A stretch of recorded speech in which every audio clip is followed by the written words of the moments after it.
Amy, let me tell you about a magical place that is so exactly designed to be enclosed space, year-round fun for the whole family that I bet you already know what I'm going to say before I even say the name. Let's say it together on 3. 1, 2, 3. Great Wolf Lodge. You got it, Amy. My kids loved Great Wolf Lodge when we went. You probably already know that it has a huge indoor water park with a wave pool, lazy river, a bunch of massive water slides. But then your pack can hit the other attractions because wait, there's more. Great Wolf Lodge has adventure-packed attractions like Magi Quest, a live-action game kids can play throughout the lodge, plus the Northern Lights Arcade. Spent some quality time there, so your kid who loves the lazy river and your kid who loves fantasy games will both have a great time. Great Wolf Lodge also offers great dining options and complimentary daily events like nightly dance parties, all under one roof. Unpack the car once and you're settled in to have fun. And with 22 lodges across the country, you're always a short drive away from adventure.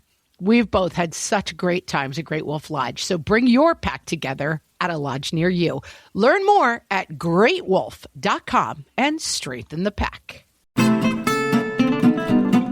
Hello, everyone, and welcome to Fresh Take from What Fresh Hell, laughing in the face of motherhood.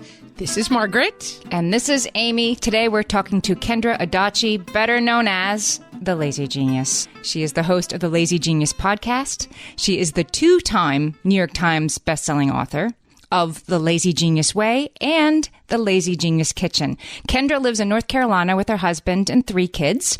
Today, we'll be talking about what Kendra calls compassionate time management and her newest book, The Plan, Manage Your Time Like a Lazy Genius. Welcome, Kendra. Thanks, y'all, for having me. So good to see you. We're so excited. You are such a notable quotable on our podcast. I can't think of the number of times we've quoted you. People decide once. We've talked about that so much, and we always throw it to you. But we say it so much, people think we said it. We're always like, no, that's a lazy genius. Decide once. But we do live that way. That's amazing. I love it. I love it. Thank you. I'm so glad to be just like a quiet little voice hanging out with decide once. That one's sticky, isn't it? That's such a sticky principle we love so much. It's such a good one. It's such a good, simple rule for life. This is one of my favorite topics day to day for better and worse, which is time management and productivity. I love trying new ways to be productive, although a lot of them end up making me feel bad about myself. And Kendra, you point out in the book that there's a really good reason for that. There's a really good reason. Yeah. Like how many times have we read any sort of time management book and we finished it and we were like, man, I feel good about myself. I feel so good about myself right now. It just doesn't happen. Right. I'm already doing this. Yeah, exactly. Well, part of the problem is that 93% of time management books are written by men, and men don't carry the mental load of the home. They don't have periods, and authors themselves typically don't have bosses. So if you are not dealing with a boss, a home to run, and hormones, it's a lot easier to look ahead and go, what do I want my life to look like in 20 years? And then reverse engineer that and have like this repetitive day all the time to serve this invisible future that you have built up.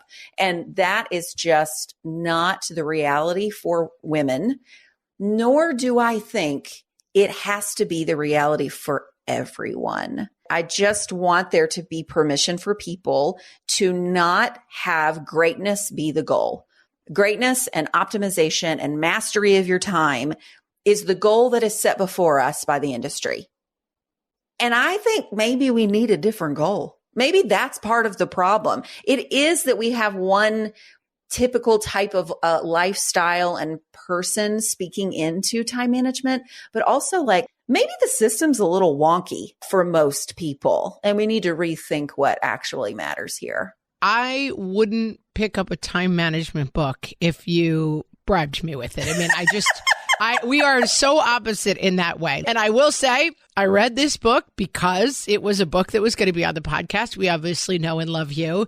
And there is something for everybody in this book. I always think of time management as like the rise and grind people who want to get up and self-actualize. I'm like, I don't want to self-actualize. I just want to make it through my day. And I thought it was really interesting that one of the early principles in the book, kind of rejecting some of those ideas of time management, because, you know, God bless you if you're making an income for yourself, but I got no interest. I don't even want to rise, and I definitely don't want to grind. Right, right. Well, here's the thing that is kind of fascinating about this culture that we live in America in particular, is the American dream is rise and grind. Like that's what the country's built on in many ways, right? It's potential, it's striving, it's hustle. And there is so much beauty in that. Like it's lovely to have opportunity for people and follow your dreams. And you have the chance to do that. But that has been conflated with this productivity industrial complex that we live in, which is, okay, you got to get it done. You got to rise and grind. But like, in order for the rise and grind industry to make money, we have to keep thinking that we're not doing it well enough. Because if all these things that we've been reading so far were working, we would all just be rising and or grinding, or a third and fourth and fifth alternative, rather than keep going back to the drawing board because we feel like we're doing it wrong. And that's what I think there has to be space for people to be like, I'm not a rise and grinder, or I have to rise and grind a little bit in this season of life that I am in because of the responsibilities that I have or the commitments that I have that I've chosen to. But because that is what my season of life is now, I have to let some other things go. I can't rise and grind at everything. You cannot make everything matter all at the same time, nor should everything matter to everyone, like across the whole of your life. You know, Margaret, like, I feel like there are people who it's either you that they're like, I don't read time management books. Like I run for cover, or people like me and maybe Amy who are like, can I have them all? Can I have them all? Because there's got to be something in there I haven't found yet. We got to figure out the formula. And both reactions make sense to me in this world that we live in, because it's either like try hard or give up, because it doesn't feel like there's a middle for us. Right. And I think the reality is that I do have a lot of things to do. I have 3 children. I have a job and a career and a husband and a large extended family. I suppose I could, completely run away and live on a beach somewhere and pretend I never met any of these people, but that's not in the immediate plans. Whether or not you accept the call to rise and grind, there's a lot of grind that's going to find you every single day. And you say the goal is you want to make hard things easier and enjoy life more than endure it. I started a practice this year that I stole from someone off of TikTok of color coding my days. I put black for a terrible day, brown for a bad day. And then I look at it and it's kind of an interesting visual of 365 days of the year. Why were these bad days bad? Were they things that were out of my control or in my control? I don't want to endure my life, even when things are hard and overwhelming. I want to get up and have mostly good days. Right. And I would just say that it doesn't mean you throw out all the books, right? The answer isn't like, who cares? Let's live your life. That's not it either, because then important things get dropped and you're in stress and catch up mode all the time. So some productivity advice is useful, but it's leaving behind some part of the guilt trip. Is that the point? I think what we need to start to explore is we need a different goal. So the goal in the industry in general is, be great, master this, optimize this. It's a little mechanical. It's a bit robotic. It needs to be very repetitive. It's kind of set it and forget it, right? But for the purpose of you want to be your best self and it's like a level, you're always leveling up yourself.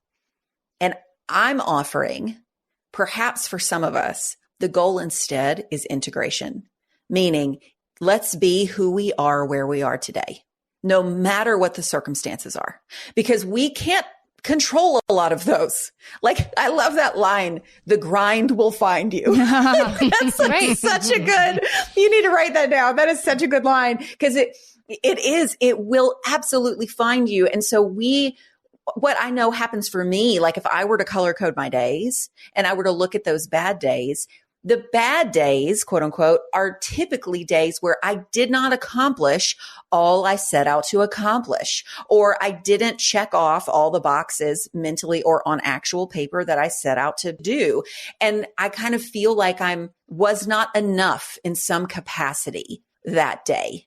What happens is that the things that keep us often from, doing all the things that we set out to do, some of those things are outside of our control. But if the goal of a good day is to like, I was very productive today. How many times have we said that? We're like, I was so productive today. And we have this like lightness to us, but I think it's a false, we're getting sold short. That is what makes the day red or whatever the color is on the calendar, that you were productive, that you were good at getting things done. Because the industry sets it up that that's the goal. Instead, what if a good day was, you know what? I was kind to myself, even though everything fell apart. I didn't yell at this kid when he spilled his cup of milk as we're walking out the door, or I did yell, but I immediately recognized like I'm rushing. We're all rushing and things happen and I'm going to repair that relationship. It's being like who you are, where you are, compassionate and kind towards yourself, towards your people as best as you're able with the energy that you have, honoring the energy you have, honoring what's on your calendar, but not at the expense of like your own soul. You know, I feel like that is a good day. That's a good day. That's something that we can like, I even struggle to use the word control here, but that is something that we can be aware of and have like, we can be connected to who we are in those moments. We can, in a way that we can't really be as connected to those circumstances. It feels like we're just, you know, juggling all the balls of the things that are thrown at us. And who you are is not a ball to juggle. That goal of being more compassionate or viewing yourself as a ball that doesn't need to be juggled, that becomes your goal for your day instead of I'm going to return these 10 emails and then that happens or doesn't happen. I think that's where it needs to start. Y'all, I got to read Amy's new book that comes out in January. Is that when it comes out? In January? Yes, it comes out in January. Yeah. Talking about Amy's book is always allowed. Good. I figured that was true. It's so good. I cannot wait for you to read it. And also, having read it, I'm not surprised that you're like, but I also have 10 emails. Like, what are you saying? How can I get my 10 emails done? When we have so much to do, it can almost feel a little patronizing for me to be like, yeah, you just need to be kind to yourself. Like that's all that you need today. And that is not what I'm saying. It's not that's all you need. I think that's where you begin. A principle in the plan is staying grounded is more important than staying on task. Staying who you are in that moment and taking even 5 seconds to just take a deep breath and go, I'm okay here. We can get a towel for the milk. The day is not ruined because of this thing. Just taking a moment and naming like literally what's happening, not letting it spiral out of control in your own head. And then you are able to move forward into cleaning up the milk or answering the emails or whatever it is with like a greater sense of connection to yourself. Our stuff disconnects us from ourselves. We're talking to Kendra Adachi. Her new book is The Plan, and we'll be right back. Hellions, it's time for some spring cleaning, and I don't just mean the coat closets. Doing your financial spring cleaning can actually be super easy when you let Monarch do your financial spring cleaning for you. One dashboard that gets your entire financial life organized. No more clutter, no more mess, no more logins scattered everywhere, just accounts, investments, property, and more, all in one place. Get your first year of Monarch for half off, just $50 with promo code FRESH. Monarch allows you to look not only at what you've already spent, but also to plan for the future. With Monarch, you can set savings goals, plan for big purchases, and notice spending trends before they become a problem. I can generate cash flow reports that show me what we spent this quarter, this month, what we're probably going to spend next month, and feel prepared, organized, and knowing how to plan for the future. No more surprises and a lot more clarity. Try Monarch. Use code FRESH at monarch.com to get your first year half off at just $50. That's 50% off your first year at monarch.com with code FRESH. All my kids learned to swim when they were little. It was super important to me that they be confident and safe in the water. There was only one problem with that, taking them to swim lessons. I mean, the pools were freezing. There were always cranky adults doing laps right there. And it was definitely not, for any of us, what you would call fun. Amy, heard. But now there's Goldfish Swim School. Goldfish takes a really thoughtful approach to swim lessons, combining research-based teaching with a warm, kid-friendly environment that actually helps kids thrive in the water. Every detail at Goldfish is thoughtfully designed to create a golden experience, from shiver-free, warm indoor pools to comfy waiting areas for parents to professionally trained lifeguards on deck. Goldfish uses an approach called the science of swim play, which combines guided play with proven teaching techniques to help kids learn to swim, build water safety skills, and gain confidence all at their own pace. Lessons are designed to meet kids exactly where they're at. If you've been thinking about swim lessons or just wondering where to start, this is a great opportunity. Right now, Goldfish Swim School is offering a waived membership plus your child's first lesson free at participating locations. Just visit goldfishswimschool.com/free to find a location near you and enroll using promo code FREE. That's goldfishswimschool.com/free, promo code FREE. Amy, when I'm having a good hair day, it usually makes my whole day better. And that's why on every day, I'm taking Nutrafol. Nutrafol is the #1 dermatologist-recommended hair growth supplement brand, and it's the #1 hair growth supplement brand personally used by dermatologists. Nutrafol's hair growth supplements are peer-reviewed, NSF certified for sport, and clinically tested. Nutrafol offers multiple formulas for men and women, tailored to different life stages and lifestyle factors, so you get support that's actually right for you. Adding Nutrafol to your daily routine is easy. Order online, no prescription needed, with automated deliveries and free shipping to keep you on track. Let your hair be one less thing to worry about. See visibly thicker, stronger, faster-growing hair in 3 to 6 months with Nutrafol. For a limited time, Nutrafol is offering our listeners $10 off your first month subscription and free shipping when you visit Nutrafol.com and enter promo code LAUGHING. That's Nutrafol.com, spelled Nutrafol.com, promo code LAUGHING. So, Kendra, let's dive in to the plan. I think that Amy often says on the podcast, you need to slip a piece of paper, like this thin piece of paper between maybe your kid's behavior and your reaction, or your constant fight that you're having with your spouse and how you're going to fix that. And I think that we kind of understand the concept of taking that moment to say, like, okay, the spilled milk is not going to be the whole day. We're coming at it from the point of view of Amy, super geared towards productivity, myself, less geared to productivity, but also understanding that, listen, if I eat like nothing but Reese's Puffs and watch TikTok all day and don't exercise for 5 days, I actually feel terrible. So I want maybe a little more productivity. Amy, maybe not less productivity, Amy, not less productivity, but, you know, just a little less stress Less stress around the not being enough productivity, right? Around the productivity. So let's start walking through the plan. And the plan, as I understand it, let me start with this quote, which I like. You say, living is painting a picture, but we've been taught it's assembling a puzzle. So how are we changing through the plan from assembling a puzzle to painting a picture? Because I love I think in metaphors, I live in metaphors, and this metaphor really worked for me. Again, I love people's reaction to metaphors because some people are like, now I get it. And others are like, this is not a list. What are you talking about? Please don't say painting versus puzzle. I'm a metaphor mind. But I agree. I love this metaphor so much. The industry that we have grown up in, the way that we have been taught to sort of organize and orient our lives is like we're putting together a puzzle. We are matching the picture on the box. We are naming in our head, in the front part of our journal that we, you know, our new planner that we get, that we do on January 1st. And we're like, okay, what's my life going to look like? What are these things that because we have been taught that if you're every single day is not moving towards that picture on the box, you're wasting your day. You're being undisciplined. You're being inconsistent. Like, it's very shaming that if you're not moving towards the picture on the box, then you are the problem and you need to figure it out.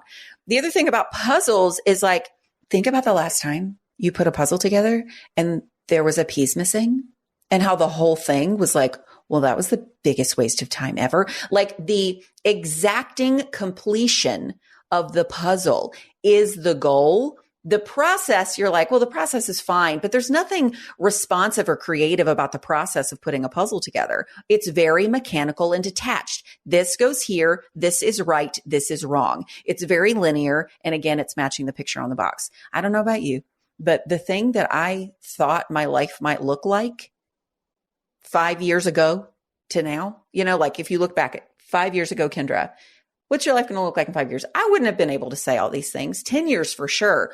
Do you think 24-year-old Kendra had any idea? Like, we don't always know what it is that we want our lives to look like. We don't have full control over what that's going to be. We have some, but we don't have full control. And it also, puzzling our lives together does not take into account the seasons that we're in. It doesn't take into account illnesses that we have or our family has. It doesn't take into account, like, there might be some sort of financial crisis in your own life that you have to pivot around and go, wow, this is changing a lot of things now. You get a job transfer and you have to move to a new city. A parent dies and you get hit with grief. All that, like, there are so many things that can change that picture on the box. So instead of that, that being the goal that we're trying to put together this picture on the box, what if life was like painting? What if every day you brought the paints available to you, your energy, your schedule, your hormones, whatever is going on in the season of life that you are in. And there is fluidity and movement in painting. It is expected for paintings to be layered, to be blended as you go, for there to be movement in the strokes of things. Linear, like straight linear paintings are, they don't necessarily move us in this. Like, a paint by numbers is not going to move you in the same way that an actual painting with that movement and fluid and layering is going to have. So again, if you're a metaphor person, you might be like, oh, that feels really good. But let me say to the people, because this metaphor is brought up a lot in conversations I'm having. And there's one big pushback that I think is a good pushback that probably would meet you guys and your audience really well. What if you're good at puzzling? What if you're really good at logistics? What if you were not puzzling your family's life together, everything would actually fall apart, So it's like, well, don't take away my puzzle. Like, that's my whole job, is puzzling. That's what I do. My invitation to you is, when you look back on that day, at the end of the day, when you're putting your color coding your day, or someone's like, how was your day today? Which is such a complicated question because there's so many things that happen in a single day. But when you look back, what you're looking back on is the painting. It's not the puzzle. Like, the thing that you're sort of evaluating is, how did I feel today with myself? How did I respond to these things? And if I lost my mind, am I going to be kind to myself about that? Yes, I am. It's just coming back to the center of who you are. You can honor the puzzle, and you're going to bring puzzling into your life, and we need puzzlers. So it's not like throwing out the puzzle altogether. But if, again, that is the goal, if every day is in service to this picture on the box, there's no room for movement and change and pivoting and energy. And we, as women, need that. We need the freedom to be able to incorporate that movement into our daily lives. And I think there's another aspect to the puzzle, that the picture, extending the metaphor, which I like to do, the picture sometimes is so unrealistic that, like, I want to, at this phase of my life, be active because I know I feel better when I'm active a couple of days a week. And I like to challenge myself with new things. But if I make the picture on the box, J-Lo at 53, who looks 20, I'm chasing a picture. Like, I don't even have the pieces to make that picture, And that's what the puzzle metaphor also speaks to me, because I'm trying to paint myself. And I think maybe more so as women, sometimes we're trying to put together a picture that we don't even have the pieces for, but that someone else told us this is the right picture, and this perfect home, and this perfect laundry room that is covered in shiplap when mine is just full of dirty socks. Like, that getting to your own plan as opposed to the internet's plan or Pinterest's plan or your mom's plan that was very important to her, but that you still have trouble fitting into as a middle-aged person. I'm just making this up, just pulling it out of nowhere. Who knows? But yeah, I thought of that. The puzzle metaphor, all I'm saying, really works for me. Can we talk a little bit about the plan? You break down plan into PLAN. It's very, for a logical puzzler like me, this does get very nitty gritty. So let's talk a little bit about the 4 steps of planning. Yes. So the plan, I call it the plan pyramid. even though it's technically a tetrahedron for you math nerds out there. But it's like a 3-sided triangle. Okay. This is the framework that I think could be really helpful in moving us in this direction of integration being a goal and having compassionately managing our time while still getting our stuff done. Like we still got to get our stuff done. So the base of the pyramid is what matters to you in the season that you're in. So you got to name the season that you are in. It's like I currently have 3 kids in 3 schools. I'm in the car a lot. I'm managing, again, so many logistics to manage in my life right now. And just last night, it's Tuesdays are my long work day. And I planned to make a new recipe on Tuesday night. And I'm taking one kid to clarinet and I'm getting home and I have 20 minutes before I have to leave again to get the other kid from marching band. And I got home and I was like, what was I thinking? So we got Popeyes because that's a better plan. That's a better choice for that night in the season of life that we're in. And so it's just going like, okay, what matters right now? It's not that we are going to be eating homemade stuff every single night. It's putting the things that are convenient and helpful for our logistics so we're not all rushing and feeling crazy all the time. Let's honor the season that we're in. So what matters where we are? Okay. So if that is the foundation of how you're making your choices, how do you build on that? So PLAN, the acronym, stands for prepare, live, adjust, and notice. Okay. The 3 sides of that pyramid are prepare, adjust, and notice. Here's why this is important. The industry teaches us to prepare. That's all it is preparation, right? It's setting us up for the future. It's making your list. Here's your systems, prepare, plan, prepare, plan, prepare, plan. Without teaching us and even honoring that adjustments, small adjustments as you go really lead you to systems that work for you so that you don't have what I call big black trash bag energy. I love that phrase. That really happens in your life or even in your organization where it's just like, we're done. We're starting over. Pick it up now or it's going to the dump. Like you literally are walking around your life with a big black trash bag. And that is such a big swing. That's such a big step. That's not a small adjustment, right? But because we think we're supposed to create this thing and set it and forget it, and it's supposed to work, when it doesn't work, we're not taught to make small adjustments. We're taught to start over and find a new system. And that is not sustainable. We don't have time to do that. We got too much we got too many logistics to deal with. So instead, there needs to be equal energy into preparation and adjustment. We should give it just as much energy. You think about that pyramid is going to topple if one side, it's not even going to work if one side is so much bigger than the other two. So we need to give equal energy to adjustment and equal energy to noticing, to paying attention to what our bodies are saying, what is on our schedule and going, do I really need to do that today? I don't. Do I really need to say yes to that? Like taking a minute and going, no, not in this season. Y'all, a good example. I am the president of the middle school band booster club at my kids' school. When you're the president, you have to figure out all the things. I mean, you're telling the people what to do. When are we meeting? What are we doing?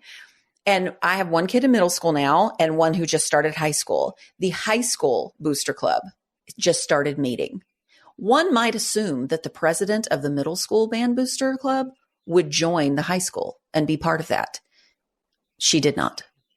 Because this season, I can't handle another commitment right now in this semester for sure. I'm launching a book. Again, 3 kids in 3 schools. There's a lot we're transitioning into. This is not a season. I'm noticing if I add another commitment, I'm not going to make it.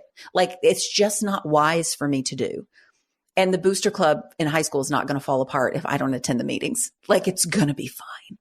But if you just assume and you're just like, well, I got to figure out how to add that in. If you're in that preparation energy all the time without giving equal space to the noticing what you need, what is wise for you and your family, how much rest you're getting, noticing the 5 days of TikTok and Cocoa Puffs or whatever. It's like, let's pay attention to what's going on. Let's adjust in small steps. And if you start to do that, it really does impact how you prepare.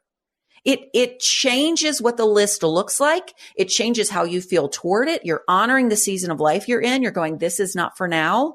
Now is not forever. And I'm going to make this choice though for right now because this is better for us right now. Like there's just a lightness and a breathability to it when you are equally preparing, adjusting, and noticing. And then the top of that pyramid, the point, both physically and metaphorically, is to live. That is the point, is you're living your life. You are who you are, where you are, no matter what is going on, no matter how stressful your circumstances might appear on paper. There is this inner sense of calm where you are enjoying just a little bit more than you are enduring. The enduring still is there. The overwhelm is still there. The stress is still there. I'm not promising that you're not going to be stressed ever again. That's ridiculous. Life is life. Wait, exactly. What? That's what we thought you were promising. I know. Well, and that's also, if you think about it, that's also kind of what the guys promise. Is if you're stressed out, it means you're not doing it right. And it's like stress-free is not a goal. That is not a realistic goal for anyone. You are going to have stress. So instead, how can we just, even if it starts out 51-49, how can we have a little bit more enjoyment of our life more than enduring? And as we adjust and we notice in equal measure with preparing, I feel like that number is going to slowly get bigger and you're going to have more comfort in how you're living your life. We're talking to Kendra Adachi. Her new book is The Plan, and we'll be right back. My favorite skincare products actually feel more like self-care, like they're so nice to put on and they smell so good that I'm actually happy when I get to that part of my day. And I swear that is how I feel about Osea's anti-aging body balm. Amy, you are usually the lotions and potions queen on this podcast, but I have to say, hard agree. Osea's anti-aging body balm is a liquid silk body balm that combines the lasting hydration of a lotion with the firming power of a serum, leaving skin smoother and firmer. This body balm is clinically tested and designed to deliver visible results you can see and feel. So we've gotten to use this product for a couple of months now, and I swear I have really noticed firmer and smoother skin, like on the back of my hands. It's like getting a mini spa treatment from head to toe. Get a spring-worthy glow with clean, clinically tested skincare from Osea. And right now, we have a special discount just for our listeners. Get 10% off your first order site-wide with code FRESH at OseaMalibu.com. That's 10% off your first order with code FRESH at OSEAMalibu.com. At DSW, we ask the important questions, like, what shoes are you going to wear? Whether you're prepping for wedding season, festival season, or just planning the ultimate vacay, the right shoes can make or break an RSVP. So own the moment. You've got big plans, and we've got just the shoes. At the perfect price, of course. Get ready to get ready with Designer Shoe Warehouse. Head to your DSW store or DSW.com today and let us surprise you. Kendra, I wanted to ask about something you've said in the book that I want to be walked through for myself more clearly. For our lives, you start by naming what matters, then you make it singular, then you make it smaller. Can you tell us about that? Yes. Okay. If you're listening to me right now and you're like, well, this all sounds great, but like, oh, I have so many things. If you organize your life, like I have so many buckets that I'm having to pour into, or I have so many, plates in the air, balls that I'm juggling or whatever. And we're sort of used to this idea in these planners that we've been buying for years and these courses that we've been taking and these books that we've been reading. We have been used to this practice of like breaking our lives into categories. What are your top 3 goals for your work, for your health, for your relationships? And there's nothing wrong with looking at those things in segments. That's actually helpful because it's making your life smaller. But what we tend to do is sort of think that we have to be tending to every single one of our life's categories at the same time. And that's really hard to do. Really hard to do. So what if instead we look at our season and we go, okay, what matters to me right now? And for me, well, I'll just talk you through kind of what this could potentially look like. If I'm like, okay, what matters to me right now is that I don't feel like I always need to hide in a closet at the end of every day because I just can't stand anyone else talking to me. That I just sort of run out really fast. You know, that we all know that feeling where you're like, if one more person says anything to me, it doesn't matter how benign it might be, I'm going to run away from you. Like I can't handle one more question right now. There are days where we have that energy. That is kind of a default energy for me. And so in busy seasons, one of the things that really matters is like, okay, I don't want to lose my mind. I want to still be me here and be kind to my people. Okay. So let's make that singular. All right. I'm like making that about me. That's my own behavior, right? Now, are there certain categories of my life or times of the day or specific relationships where that energy starts to like rise in me, where I'm like, oh, I'm done. Like, what is it that's causing that? Let's kind of like think about how we can make that a little bit more singular. It's homework. It's trying to get my oldest, who has a new ADHD diagnosis that we're learning to work with and honor. And like, oh, you learn in different ways. You organize your stuff in different ways. It's dealing with the homework of a teenager who doesn't want to do homework and also doesn't have the tools yet to do that homework, right? Okay. All right. So if I'm sort of tending to that area a little bit, that's what causes a lot of the chaos in me. Okay. Let's see how we can make that smaller. What matters on a really small level here? I don't want to yell at my kid. I don't want to get frustrated at him just because of how his brain is wired. That's not fair. That's not fair to him. Okay. So maybe the smallness is when I'm about to go into a conversation with him, I'm going to say what matters most right now is that he feels seen and he doesn't feel shamed for who he is. That singular thing, that very small thing that I'm going to do. Or maybe it's a small thing like we don't do homework right when he gets home because I'm making dinner. I'm going out to get the other kid. It's just too chaotic. And even though that's when we've normally done our homework, maybe that is not the best time because I'm not at my best self then. And frankly, neither is he because he just did a whole day of school and he's tired and he doesn't want to do more. So maybe we move homework to after dinner. That's a small thing. Like, so rather than being like, oh, I need to lower stress in my life. If you just kind of keep narrowing in on what's happening, and if all you spend your energy on is remembering that you want to connect with your kid and you move homework, that's very doable. That is very, very doable. So it just takes a little bit of noticing and adjusting what you're already doing. And then it just changes a little bit of how you prepare each day, but you don't have to start your life over from scratch in order to try and lower your stress if that's what the goal is in that season. Does that make sense? It does. And I think it's something that we talk about in so many realms on the podcast. You have to know where you are to do anything, like where am I in my marriage? Maybe I'm just stressed. Like, I don't think my marriage is as good as Amy's marriage. How do I get a marriage as good as Amy's marriage? It's the wrong question. I'm not starting with like, where am I in my marriage and what's going on? My marriage is fine, by the way, guys. We're all doing great, but I'm using it as an example. And I think that one of the things that I responded to really strongly in the book is this idea of starting where you are. Because I think that for me, the stories in my head get a little out of control, like, oh, I'm going to, as I get older, I was always kind of fit and I'm like, I'm getting weaker. There's no point anymore in lifting weights because I'm just old and weak now. And oddly, that doesn't work great for good results. I was going to say, how's that working for you? How's that mindset working Not for you? Not great. And I think that it can be very challenging for us to kind of look in the mirror and say, what's wrong? And I think the planner, as we often say, we're one good pen and notebook away from writing the great American novel. Like if I could just find the right pen and notebook, that's what's getting in my way of writing a novel. There's a planner that's going to make this all better, but we're skipping this at once very easy and at once extremely terrifying step of where am I right now? And like, why is that such a hard step?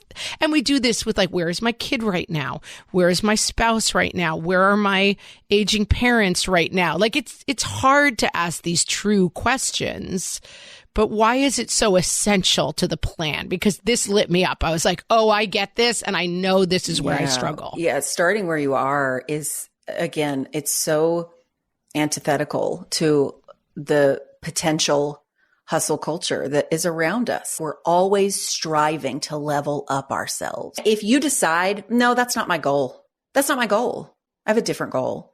Just that statement alone can change how you see yourself. It's like, oh no, my goal is not to level up myself right now.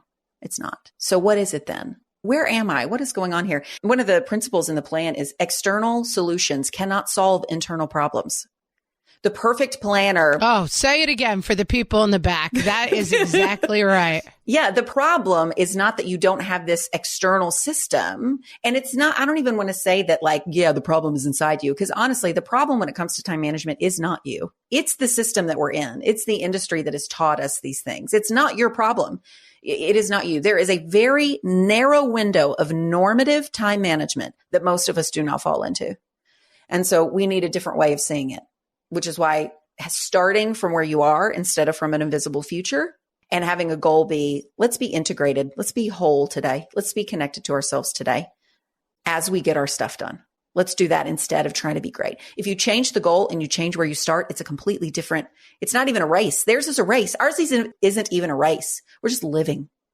We're just living our lives in the season that we're in. Kendra, I want to ask about the season. Again, this is like the question I would most want to ask the lazy genius if I could talk to her, and I'm talking to her right now. So you're in this season. It's your lucky day, Amy. So say you're somebody who has a book coming out in a couple of months, right? And then all of a sudden you have this something come out of left field that completely re-racks your season, right? The book is coming out 3 months from now, I'm doing this, 2 months from now, I'm doing this. And then something happens. And of course, the apple cart is upset, which is much more likely, I would argue, to happen to the default parents who are listening to this episode, right? When the stuff hits the fan, it's on you, the new diagnosis, whatever. How do you then pivot? How do you accept the season that you're in? I mean, I know I'm supposed to do it, but how do you do it? Right. So not for this book, but I don't know if y'all know about this, but when Lazy Genius Kitchen, my second book, when it came out, it had a release date in March. And in late January, we found out that 30,000 copies of it fell into the ocean on the way here. So talk about an apple cart upset that we had to pivot literally everything. Like we had to pivot the date. We had to pivot all the tour, all the editorial stuff, like the entire launch, we had to pivot. My life had to pivot because of like what was going to be the traveling. Like it was wild. It was a wild thing. And this is why I say that learning to pivot is more important than learning to plan, because it's just like you said, Amy, the likelihood of you having to pivot is much higher than you executing your plan. Because there are just too many things that are going to throw your plan off course. That's why plans are not pass fail. They're just intentions. So just tell yourself that your plan, whether it happens or not, it's not a pass fail thing. You just set an intention of how you were going to spend your time today. And if it didn't work out, that's all right.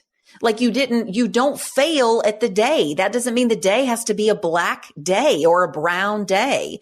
Plans are very neutral in that way. Now, yes, if you sort of have things that were like necessary and then there's a buildup of necessary things and now they've become urgent and you have a lot that's urgent in front of you at once, that can feel stressful. And there's a different energy that you sort of approach that time with, but you don't have to have that sort of like high alert, urgent energy every single day. Like, let's just sort of, be where we are, all the things, and honor learning how to pivot.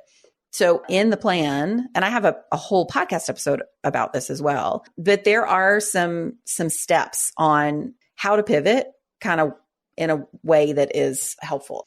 The first thing, if you're hit with an obstacle, like your book's falling into the ocean or getting this thing that's like going to upset the whole season. And you're like, what? And this is on a broad scale, but this is also when the milk spills as you're walking out the door, right? And you have to pivot around the plan of when you were going to leave. First thing you do is you breathe. And I always laugh because breathing has now become like a shtick on the internet that we're all like influencers are doing, is telling people you need to breathe and your life will be fine. I don't think that's exactly true, but it is really hard to do anything else if you don't first calm your body a little bit. If you don't like physiologically tell your brain, we are okay. We are okay. So just start by taking a couple of deep breaths and just being like, okay, here I am. This is what's happening. And the second step is to access softness. Like when things go wrong, we have this tendency to tighten up and almost take it personally, or we go into fix it mode right away. There's just this like, it's almost like Iron Man putting his costume on or whatever they call it. It's not a costume, Kendra. It's a suit. I know. I was going to say suit. Thank you. I was like, that's such an insulting word I just used for Iron Man's clothing. That's what happens to a lot of us in our bodies when something throws off the plan that we have to pivot around. And so accessing softness, it's not that you can't go on high alert and go, all right, we got to fix this, but that there is an emotional connection. There is a access to kindness and softness so that you are not automatically yelling at the kid who spilled the milk, or me being like, what's wrong with the shipping company? Why didn't they put down, ropes on those things so my books didn't fall into the ocean? Like, those reactions are actually quite normal, and you don't need to beat yourself up for having them. Like, being reactionary to your life is a very normal thing. But as you are trying to problem solve, as you're trying to move through this pivot, if you are in that energy, you're not going to fix anything. It's just going to be worse. You're not going to come up with a good solution, and you're going to be mad about it. So instead, breathe, access some softness within you. And then number 3 is to name what matters. That's the third thing you do, is you name what matters. Okay, what matters right now in this actual moment? It's that my kid doesn't feel shamed for an accident. It's that I'm modeling to my team that we can be nimble and we can change course and it's going to be okay. It's that, you just are in that moment. What matters right now? And there's 4 more steps after that. But those first 3, breathe, access softness, and name what matters. You guys and everyone listening, we're all very capable people. You don't run, no matter where you are on the productivity spectrum of how much you like to read about it and fix it, and the lazy to genius spectrum, let's say, no matter where you land, the people listening to the show, you run the world. Not that you can run the world. You do. We are keeping things going. You are highly capable. You are highly skilled. You are highly intelligent. So if we can actually harness those skills that we already have that come out in the very individual ways that we are all wired and see the world, which makes it better. If you can harness those with this core of we are accessing softness, we have named what matters here, you can do anything. My books fell into the daggum ocean, you guys. They fell into the ocean 6 weeks before my launch. And this is not hyperbole. That season was one of the most fulfilling seasons for me because of how proud I was of myself for pivoting. That was one of the biggest pivots I've ever had to make in my life. And we did it, and we did it kindly and creatively. And it wasn't that I didn't cry about my books being in the ocean, but it really was okay, pivoting is more important than planning. And we made a big plan, but now we got to make a big pivot. So let's do it. Let's pivot. And when you honor the value of pivoting rather than seeing it as a failure, and you access that kindness within you and that softness within you, and then you're I'm ready for this. I'm made for this. I'm a puzzler with the best of them. Let's roll. That's just a whole different energy than everything's falling apart and it's on me now. Absolutely. Right? That's 2 very different things. Kendra Adachi's new book is called The Plan, Manage Your Time Like a Lazy Genius. We loved this book. We'll put the link to buy the book in the show notes for this episode. Kendra, tell our listeners where else they can find you. Yes, I'm on Instagram at The Lazy Genius. I host the Lazy Genius podcast, new episodes every Monday. And the website where everything is thelazygeniuscollective.com. Hard to find a book that is useful equally to Amy and Margaret, but Kendra, you've done it. You're the one. I need to put that on the cover of the book in the reprint. Margaret and Amy both liked it. That is high praise. From lazy to genius. Listen, from lazy to genius, we run the gamut around here. Kendra, this was such a great conversation. Everyone go check out the book. Of course, we'll link to everywhere in the show notes. And Kendra, thanks so much for being with us today. Oh, y'all, thank you for having me. It was great. Thanks, Kendra.